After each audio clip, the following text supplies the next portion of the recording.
Lorsqu'en 1936, les troupes franquistes sont aux portes du Pays basque espagnol, Aïta et sa famille sont obligés de s'exiler en France voisine, où ils trouvent refuge en maison amie.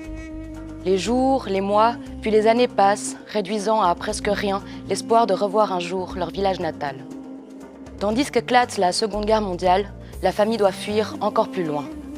Pour ne pas oublier la souffrance du déracinement et tenter d'accepter leurs conditions d'émigrés, Ama, la femme d'Aïta, consigne soigneusement dans un carnet les événements du quotidien, ses états d'âme, sa vie. Finalement, pour combler la détresse, être ensemble, c'est tout ce qui compte. 21 mai 1940.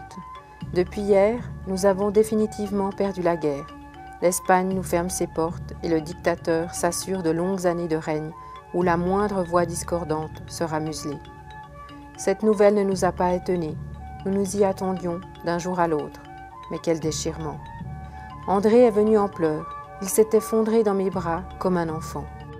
Lui qui est pourtant si au fait de l'actualité, lui qui chaque soir nous disait « Tu verras, ça sera demain que l'Espagne nous abandonnera. » Et ce soir-là était maintenant. Il est passé. C'était hier. Sans jamais tomber dans le pathos, Léonore de Recondo livre avec Rêves oubliés un récit sur l'exil poignant, raconté avec beaucoup de finesse et de pudeur. Le ton est juste, les phrases courtes et sobres. Mais derrière ce semblant de légèreté se mêlent des sentiments forts, humains, qui traduisent la vulnérabilité de ces personnages aux prises directes avec l'histoire du XXe siècle. Néanmoins, aussi tragique soit la trame, Rêves oubliés, c'est d'abord un hymne à l'amour. Amour de soi, amour des siens, mais surtout amour de la vie.